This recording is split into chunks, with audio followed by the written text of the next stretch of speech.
Hello and welcome to the third episode of the Strange and Marvelous podcast with Ari Chase Ramos. And these are strange times we are living in. U.S. troops have been deployed to places like Los Angeles and Washington, D.C. And this is happening to everyone, but most especially to minorities. The gay community, for example, in certain states it's worse. For example, Florida, they've been passing all these kinds of laws like the Don't Say Gay law or the law where they're trying to ban drag shows, and they're trying to, even though this law has been ruled unconstitutional, they're still trying to, when one bar held a drag show, the Florida Attorney General tried to get all the videotapes, all the guest lists, and anything just to identify every attendee and every performer. And interestingly, the Republicans ran on the platform.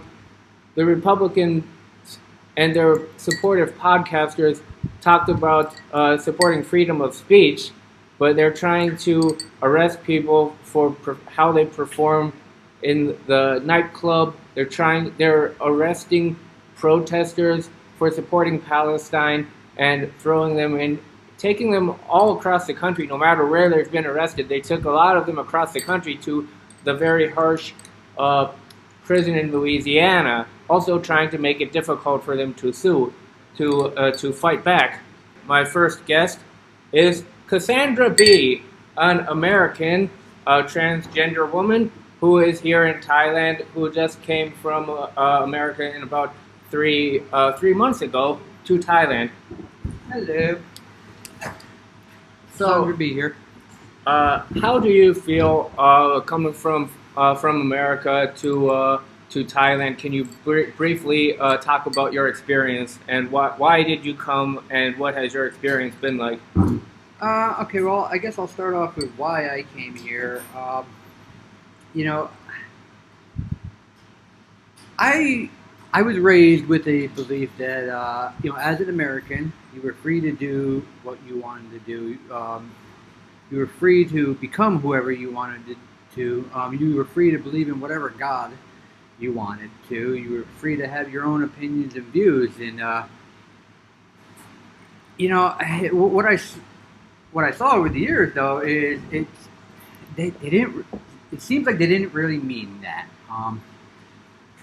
What it seems to me is you're free to be a Christian. You're free to be a Republican. You're free to but there is a lot of it coming from both sides, as I see it. When one side forces the other to live by a religious doctrine or religious set of principles, that's I would compare that to Sharia law country, and that's very much what I feel like. What I living in America is I have to live under Christian law, but if I if a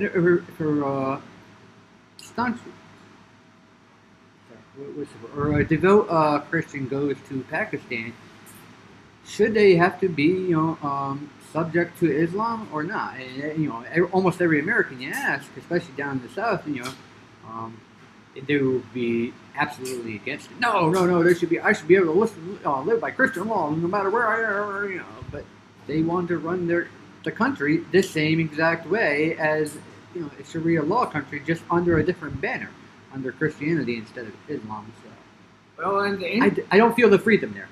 And the interesting thing with that comparison is that in some countries with Sharia law, like Indonesia, and certain provinces within Indonesia, they have different laws for Muslims and non-Muslims. So actually, if you aren't Muslim in most parts of Indonesia, you can still drink alcohol. Okay, yeah. They don't even try to apply that to every single person. Well, yes, in the way I see the Bible, like I don't have an actual issue with the Bible. It's the fan club. For the most part, and there are some very good Christians who just do their thing. They read it as a guiding principle to live their life. But that's exactly what it is. It's a book to live your life by, not to jam it up everybody else's tuchus. It forced them to live by it. But that's the way it is very much feeling like in America, especially the further south you go, the more that seems to be a prevalent thing. Because here I am growing up in this place called the land of the free, and people literally make you feel like an asshole. Pardon my French or my language, sorry. But how dare you not be a Christian? How dare you not be a Republican? How dare you, wear women's clothes? How dare you?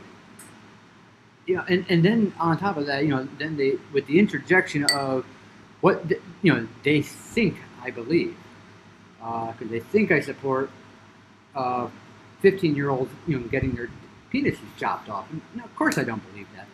I don't support that. Most of the trans people I know, I think every one of them I know, does not support something like that. So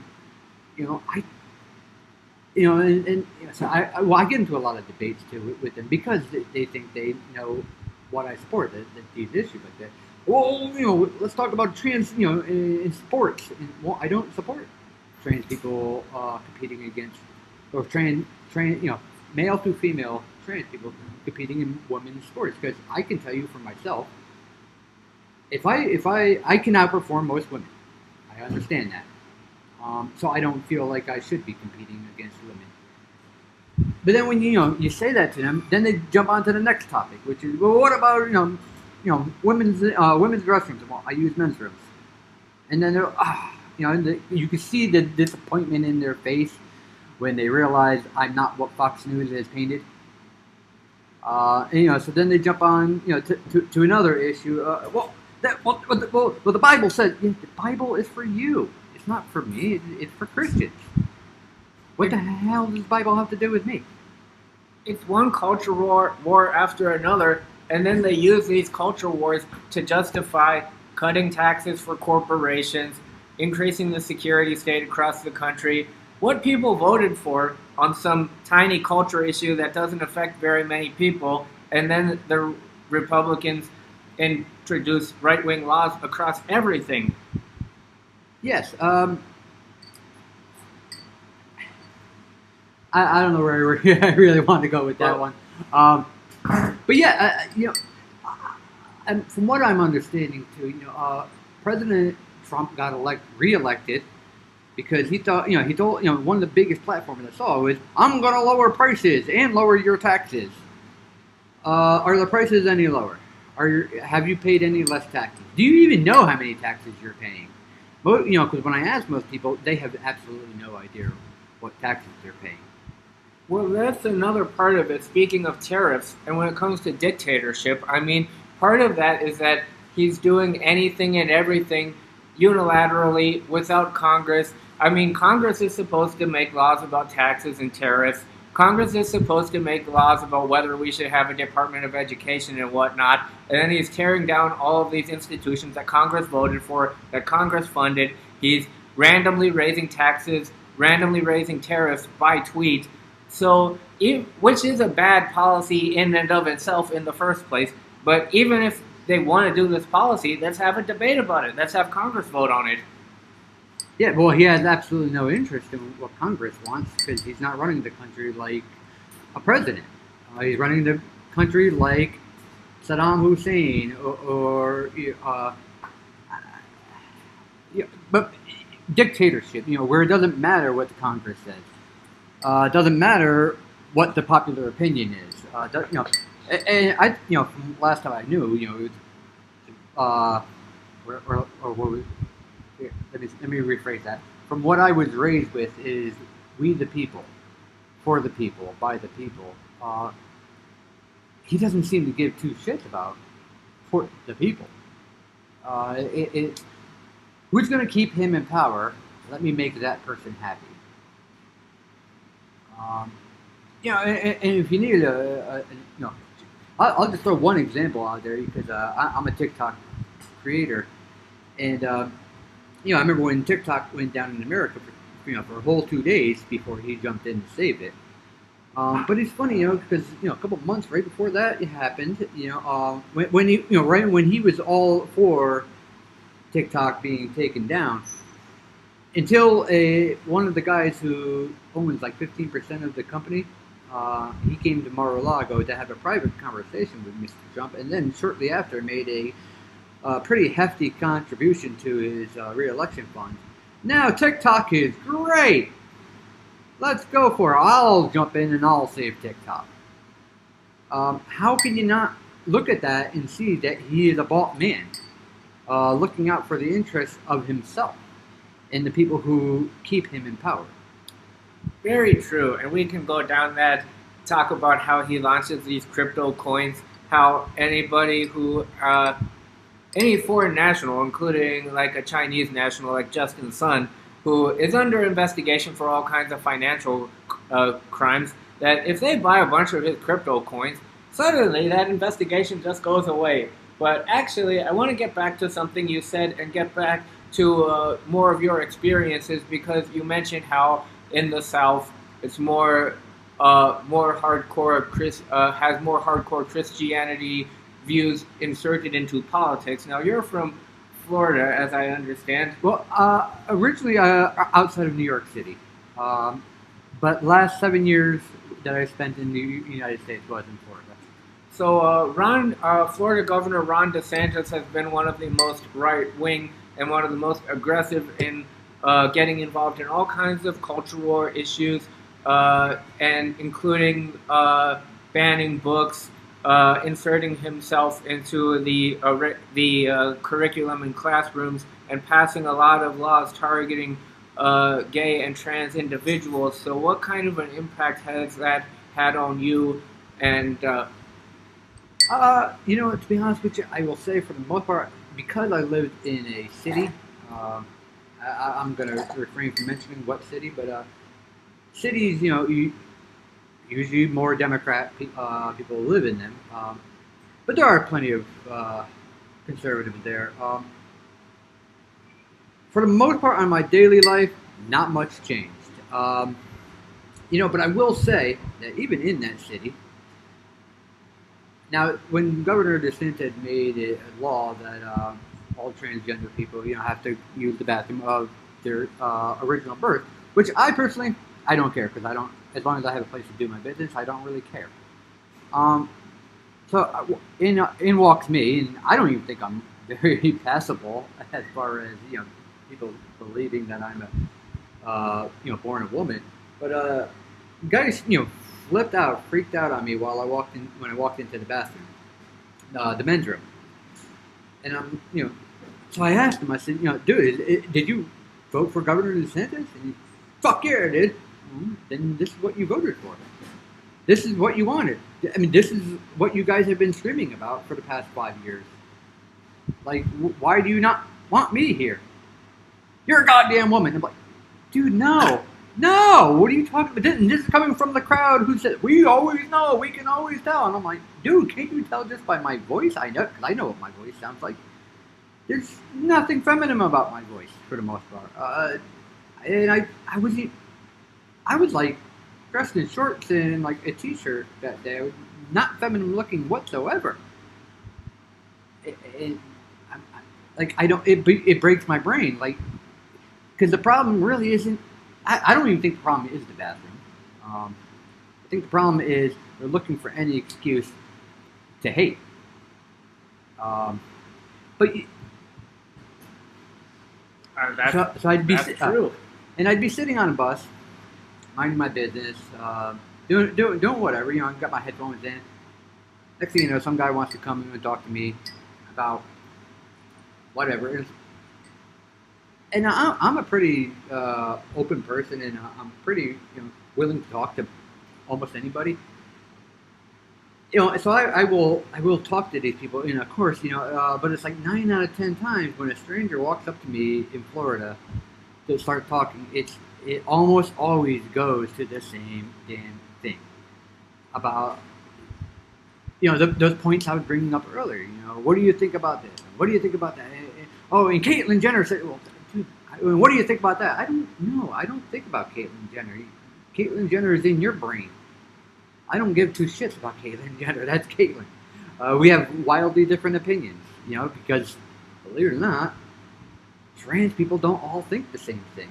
We're like pretty much any other subsect of humanity. I mean, to say that, all the LGBT think alike is to say, that all, straight white males think alike. Or all Republicans think alike. Or all, whatever subsect you could think of. Because I would say, I have many Republicans in my family as well. Some of them are the hardcore, MAGA guys, and some of them are like, dude, do your thing. I don't care. Because, and they know who I am. They don't just automatically think that I want to march into a school and demand that all 7-year-old boys get their penises chopped off. Yeah, I mean, look, like speaking of Caitlyn Jenner, he supported Trump and whatnot. Speaking of like the bathroom issue, I mean, it's like they don't think the people who support that kind of bill don't think about the consequences. They're calling for many people who look like women to be going into the men's bathroom, people who look like men to be going into the women's bathroom, and as they say, like if they think they can tell, right? But as you were saying, they can't even tell in a relatively easier case. If they come to Thailand and go to some of the bars, go to Pattaya, go to some of the cabaret shows, I mean, they might come home and end up being surprised, or hell, they might end up learning something about themselves and staying in Thailand for a decade. That's why I think, to be honest with you, I think many of the guys who are loudestly against us are often the ones who have Grindr accounts. Those are, because being in Florida, even being out in the middle of nowhere, Florida, when I would go out there, I'd get on Grindr, and sure enough, there'd be some freaking MAGA wacko trying to, get in my pants. And you're the one voting me away. You're the one who wants me away. Like, it befuddles my brain, breaks my mind. Like, I don't get it. I mean, do you remember Matthew Shepard? Yes. Okay, so Matthew Shepard was found dead, tied to a fence. But when they did the autopsy, they realized that his butthole had been penetrated, not by one, but by multiple people. But he was beaten and killed, for those people who don't know, while he was tied to that fence. So apparently, it is widely believed that he was beaten because he's a feminine gay man. Well, why did they beat him and kill him when apparently they were the guys who were duking him up the butt? Were they trying to hide their secret? And I think this, but I think this is well, it's not. And it's not just think, because this is lived experience where I've seen people who gays are evil people, or they're despicable. They need to die. They need to be erased. Trannies are disgusting. And then when it's just me and them, they're trying to get me to suck their dick.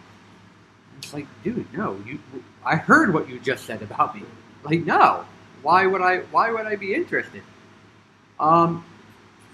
Here's another thing I cannot, for the life of me, understand about some of their views on trans people. Most of these people do not see the difference between me and a gay man, and they think that we're all pedophiles. So instead of being in the women's room, they want us to be in the men's room peeing next to their son. They think we're gay, they think we're pedophiles, and they want us next to their son. And just on, being a consistent mindset, like, I don't get it. Well, if they're interested in stopping pedophiles and exposing pedophiles, don't you think they would support the release of the Epstein files? Oh, of course they would. But somebody's name is on there, and I don't know if it's Trump. I think it is, but and I'm sure there's much more. There's many other names on that list that he would like to protect, because it just would not look good for the entire Republican Party. And I'm not saying that it wouldn't expose some of the Democrats. I'm sure there's some names on there from the Democrat list, side of things. But I can tell you, the picture that they were painting a couple months ago, or even a couple years ago, is that it was all Democrats. Well, if it's all Democrats, then why wouldn't you release that? Why wouldn't you want to bolster your argument that it's all Republican? I'm sorry, that it's all Democrats.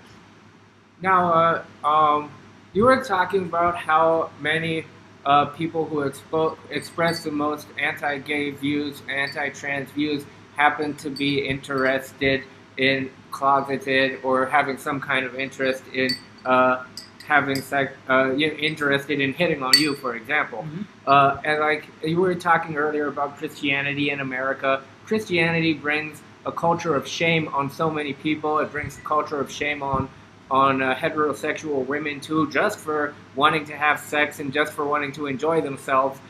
Do you feel that some of this these ingrained anti-gay views, including amongst right-wingers like Republican Larry Craig, who had a lot of affairs inside men's bathrooms in the airport and train stations, for example, is influenced by the culture of shame in Christianity? I will say that some of that is. I also see a lot of it is from, and I don't mind masculinity. I don't want this to come off the wrong way. But there is a big difference between masculinity and toxic masculinity, and I believe that a lot of it comes from toxic masculinity, which is very ever present in the the Democrat circles too. I don't want to just put it on the Republican, but it does seem that to me it seems a lot more extreme within the Republican circles, or the conservative circles, Christian circles, or any really religious circles. The religions who see that as an evil thing. You also mentioned trans women, biological men who transition to become women in sports, and there are some controversial examples of that. It can be a controversial topic, but there's also examples of women who have extra testosterone who appear somewhat masculine for other reasons. There were two boxers, one is from Taiwan and the other from somewhere in Africa. The big one. Yeah, are you talking about the one from the Olympics? Yeah. Yeah, actually, I would love to touch on that one actually, because Iman Khalif. Yes. Yes. Now they actually tested her and found out that she had ovaries in cervix, or in a womb. Now, I know a pretty good extensive list of the surgeries that trans people can get nowadays. You cannot put a womb into a man.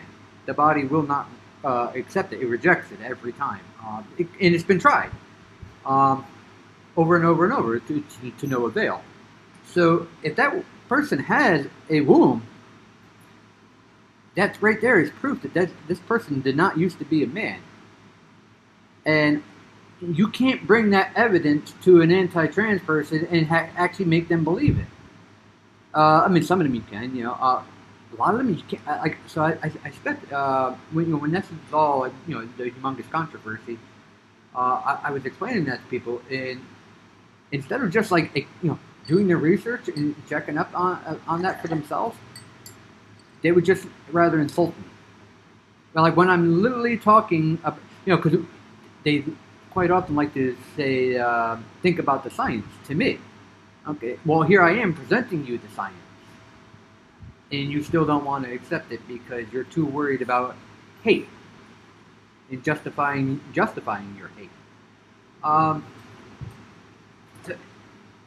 this is kind of why I just got I kind of got burnt out with a lot of this stuff.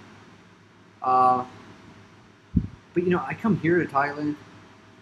Nobody wants to talk to me, wants to debate about what I do in my personal life. Nobody cares what clothes I'm wearing. If they do, they haven't expressed it to me. And I know I've only been here for 3 months, but this is not my first time here. I've been coming back and forth between America and Thailand for 5 years now. And the only person I've ever encountered an issue with in Thailand was a fellow American who had an issue about me. And actually, that one almost came into a fist fight. He backed down though when I invited him outside of the restaurant, which not good on me, but yeah. But that was the only unpleasant experience I've ever had on that kind of level while here in Thailand. I've talked to other people who also say Thailand is very welcoming to all kinds of people, including trans people. In my personal experience, and I have a different situation, I'm a submissive male. Occasionally, I have been engaging in different kinds of submissive activities with my girlfriend in very low key degrees. People have seen me on a leash a couple of times, and I have a similar experience where that Thai people might be laughing, they might think it's funny or cute, but they're not like outraged. But I often see that look on white guys' faces, especially older white guys. Like, this is the reverse of the social situation that they came to Thailand for.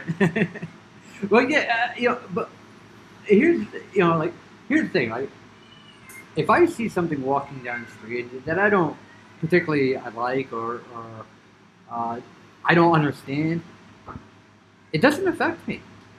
For the most part, as long as someone's not shitting in the middle of the street, I don't care. You're not beating the shit out of somebody in the middle of the city. I don't care what you're doing. And I don't understand why other people do. Because I was actually just in a debate yesterday with a guy, who wanted to throw, hurl insults at me about whether I wanted to keep my penis or not. And it's like, dude, how does whether I want to keep my penis? What does that matter to you? Like, how does that affect your life? How can somebody? I mean, it's ironic that these are usually anti-gay, anti-trans people, and yet they're so obsessed with penises. Yeah, and actually, one of the things I said to him was the only way that me cutting my penis off would affect your life is if you wanted to enjoy my penis. How else could that affect your life? I don't get it. I mean, I don't understand why there would be another reason why it would. Now we have about 20 minutes, 10 to 20 minutes left of this podcast. I want to save some time for questions. But wait, stay up because I'm going to ask you some more questions and get to some more topics. And also, if you're open to questions from the audience as well. But I wanted to talk more about like this all-encompassing tyranny. I mean, having the military, the National Guard, having even foreign states send the National Guard into Washington, D.C. And I believe it comes to some degree to the ideology where there's so many problems. There's rising prices. There's many problems that were in America long before Trump came along. There's a reason people were outraged. There were rising prices. It's hard to buy a home. Crime, indeed, is way too high in America. Mass shootings everywhere. But there seems to be the idea that these things are too hard to fix, and many people would just rather bring other people down rather than fix the problems. I mean, I was thinking about this in terms of sadism. The Trump administration is extremely sadistic, and you can see it because they literally create like porn videos for kinky fascists. They create a video of armed ICE agents dragging chains around a tarmac, handcuffing prisoners, sending them off. Like, literally, it's stuff out of BDSM films.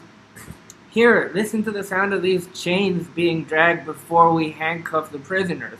When they're creating new internment camps for migrants, and they're sending migrants here also without trials. And one of the camps that they're most proud of is in the state that you've been living in, Florida, Alligator Alcatraz. They built just this. They're like, let's build a prison for migrants, again, mostly without trials. And let's put it just in the middle of the Everglades. Let's try to make it as uncomfortable as possible. Let's just laugh about the idea of an alligator eating someone who tries to escape, you know. They literally printed T-shirts off with, like, the alligators and stuff. They're just, like, bragging, joking about how brutal they hope it will be. Well, you remember the black kid, Trayvon Martin, who got shot in Florida? Yes. The guy who shot him, that guy actually was seen out in public autographing wrappers of Skittles. Yes. Because that was what the kid actually had in his pocket instead of the gun that George Zimmerman thought it was.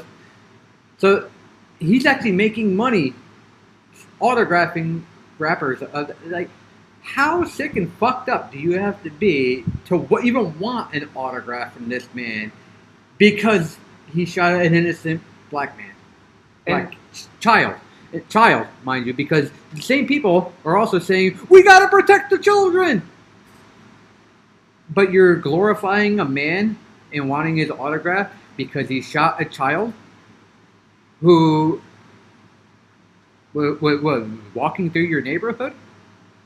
And he also painted, George Zimmerman was the man who shot him, and he also painted terrible pictures that he copied from the internet that he sold for like $100,000 in auctions to people who are just like, oh, George Zimmerman painted it, I want this. Yeah, and the same people who are saying, I can't buy bacon! But you're buying a fucking picture from George Zimmerman because you think he's a hero? That's where your priority is? When eggs cost too much. Like, get your fucking priorities straight. So, yeah, you also mentioned that obviously everything that's happening in America now is making it worse and worse, but there were many pre-existing problems, so... Yes, well, a lot of the people who love Trump, they don't love him because of, actually, let me rephrase that. He did not turn those people into what they are. He gave them a voice, a platform, to spread their hate and their...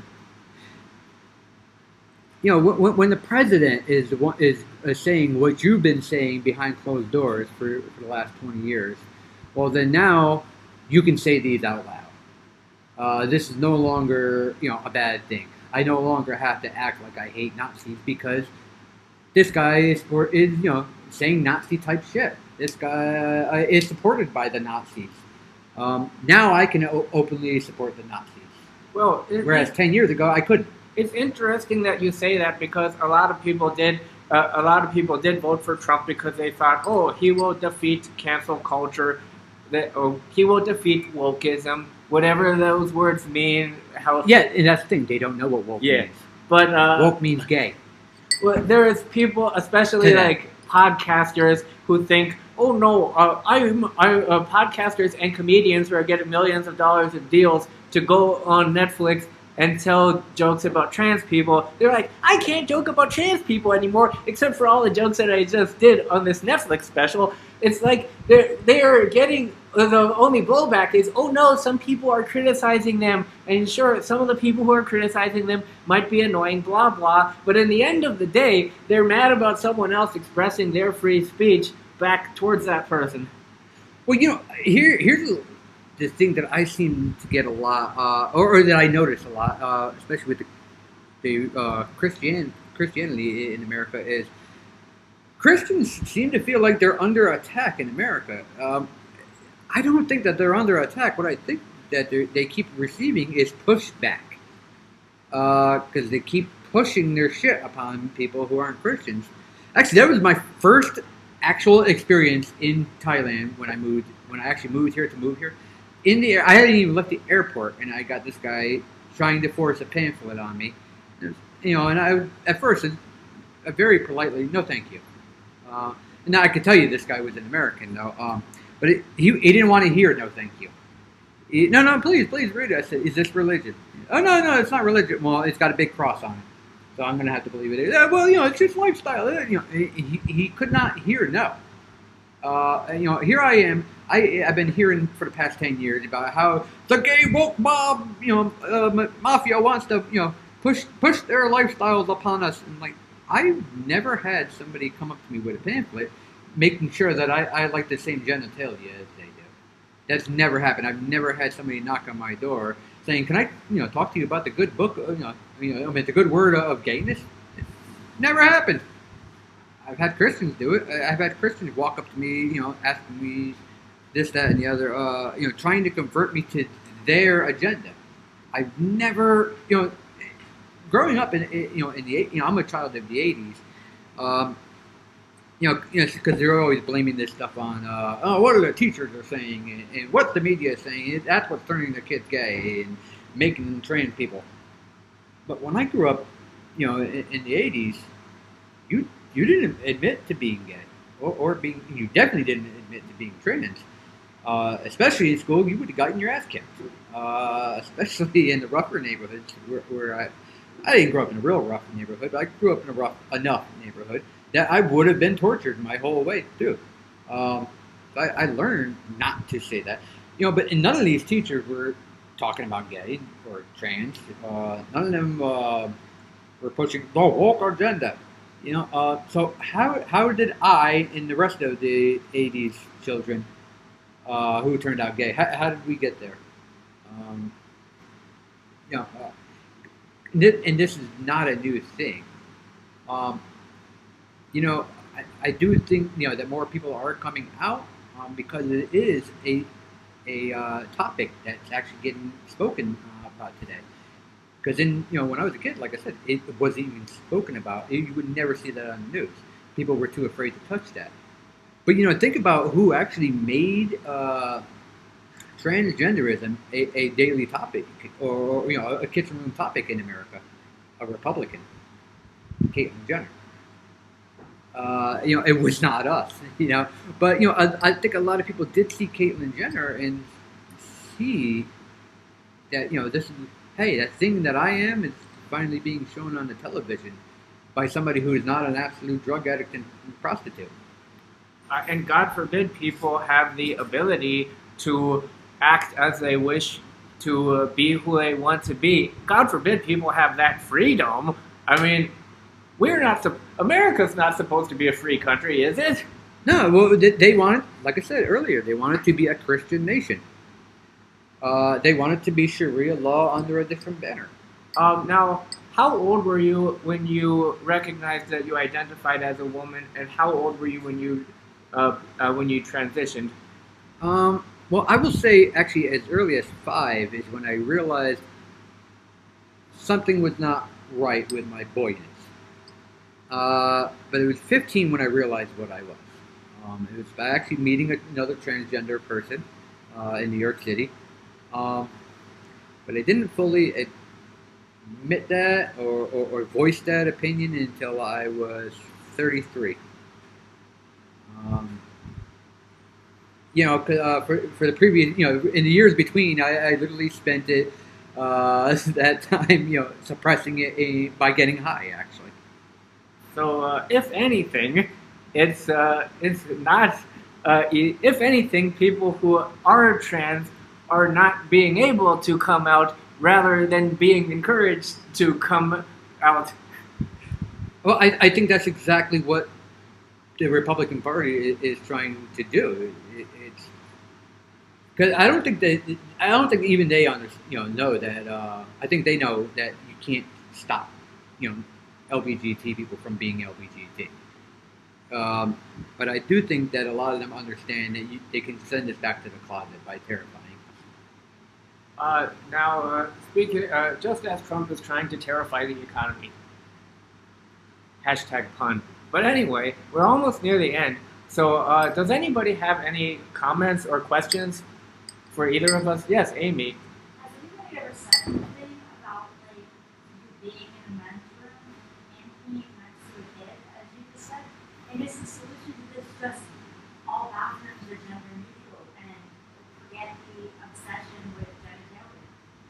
Well, nobody has actually directly flipped up because of me being next to a child in a gentleman's bathroom. Only because I've never been next to a child in a gentleman's bathroom. But they definitely get weird when I walk into the men's room. They don't know how to act with that. You can see it seems to be like quite the fear in their eyes. Almost like they assume that I am in that bathroom to suck their penis. No matter how fat, ugly, and disgusting and hairy and Jabba the Hutt they look, they're convinced. It seems like Fear or fantasy? What's that? Fear or fantasy? Well, a little bit of both. The fear that that's their fantasy. The fear that they would probably enjoy it. And then the fantasy part is later on that night when they get on Grindr because they're still thinking about getting the blowjob from the trainee. Well, actually, usually it's giving the trainee a blowjob. I've found that the more conservative they are, the more they actually want me to dominate them. Well, that also gets into some kinks about feminization and possible cuckolding. Oh yeah. I'm not going to touch too much of that, but another question? So, the other part, so we just forget the obsession with genitalia and all bathrooms are gender neutral? Yeah, actually, I mean,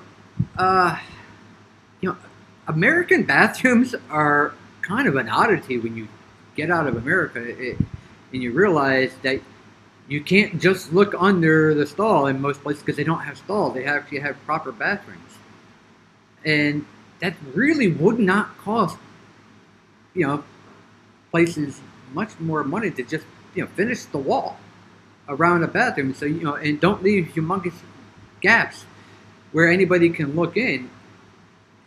If you do that, you can just make the bathroom gender neutral. And it's actually, here's a point too that I wanted to make earlier, and I kind of got sidetracked. I'm a TikToker, and one of the videos I make actually advocates that transgender people use a app on their phone called Refuse Restroom, and that app shows where there are gender neutral single occupancy bathrooms, which that's a great middle ground, and it puts it on the trans people. And I'm not saying that this app says where they should be. It says where they actually are, where they are already in use. And do you know who sent me the hate mail? Not the trans people, not the Democrats, not the people who were looking for a middle of the road. It's always the Republicans, every single time. Then they would accuse me of saying that I think that these bathrooms should be built. No, these bathrooms already exist.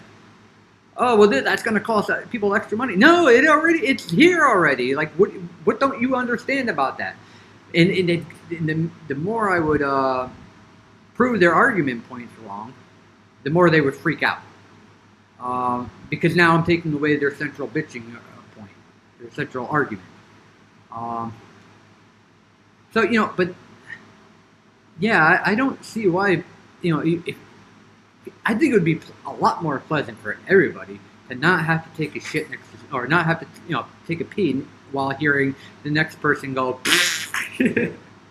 and smelling their poop. I think that's a pretty universal thing, unless you're into that kind of thing, And if we're on the topic of of changes that need to be done to American bathrooms, let's also install bum guns.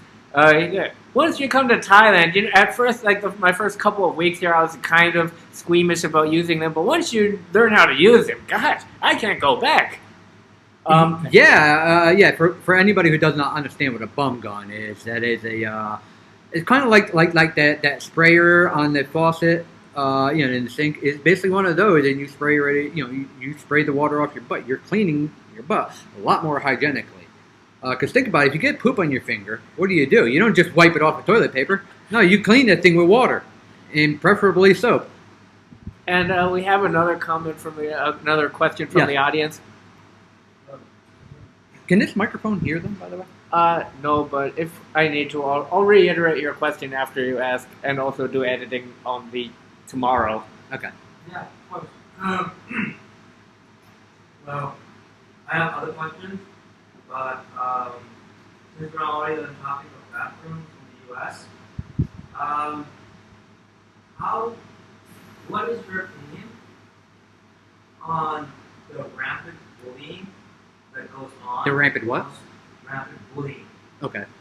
That goes on in most American bathrooms, especially in places like high schools and public places. What is your opinion about bullying that goes on in bathrooms, especially in high school and middle school and whatnot? And also, do you have any experience with that? To be honest with you, except for that, guy freaking out about me being in the men's room, and threatening to shoot me and call the police. Aside from that, I have not actually had that much. I haven't really had that. I haven't experienced much of it because I usually seek out the gender neutral, single occupancy bathrooms. Literally just because I don't really want to take a poop next to somebody else. So I really don't. I can't say much because I don't have the experience. And as far as high schools, my high school experience was there wasn't really that much bullying in the bathroom from what I remember. Especially now I went to an alternative high school. Basically we were all where they stuck the people who were mess ups in school. We the only reason we were in the bathroom was to either piss or smoke a cigarette or smoke a joint. So, usually when a bunch of people are smoking a joint, we're usually getting along. That was not the case in the movie American History X. Yeah, I also grew up, very close to New York City, where every walk of lifestyle or background was there. So I remember, knowing Muslims and knowing Jews and knowing Buddhists and knowing black people and knowing, meeting somebody from Laos and meeting somebody from, Russia or every walk of lifestyle was there, So we kind of were already used to each other, and we, so if I didn't know anything about a person from Laos, I might think some certain things, but because I've met people from Laos, I don't. Because I have met Russians or because I've met Jews, I don't believe that the stuff that somebody who's never met them spouts because they're hateful. So usually we all got along for the most part. It wasn't there wasn't much bullying that I remember. Well, do we? You mentioned you had another question. Yeah. For me, what book would you recommend that is close to your experience? And for me, I was reading Diana Roche, was born in a war, and used to be dubbed, and it was a good friend of Will Cypher too, also another famous writer, and would you recommend any books that would be a great Okay, this person's asking what books would I suggest. To be honest with you, that books are not really actually my thing as far as reading them. Even though I am actually in the middle of writing one. But my book has nothing to do with what's being spoken about today. It's actually kind of a what I envision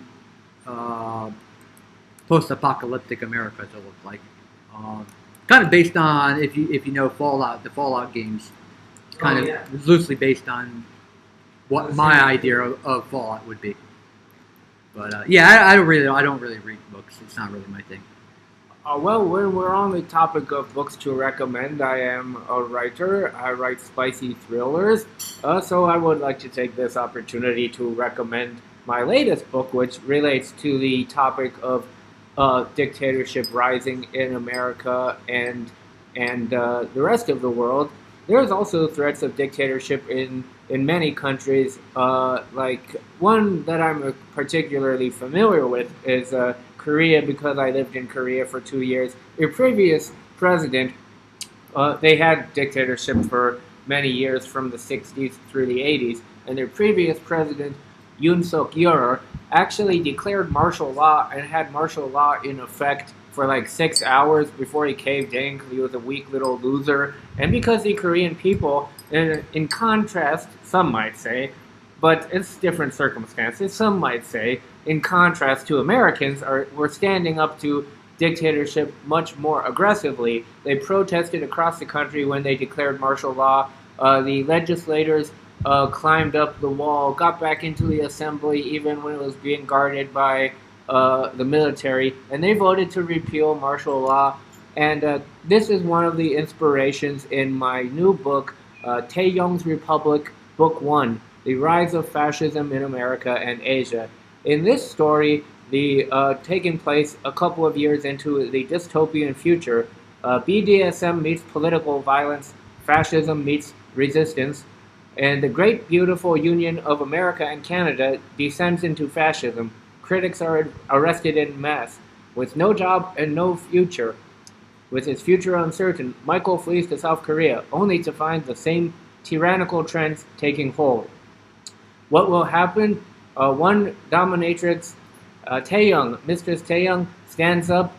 She gets herself into this situation because people who aren't even trying to be political, like the performers, artists, musicians, will get arrested, and she becomes a cause célèbre when the police come to shut down her bar.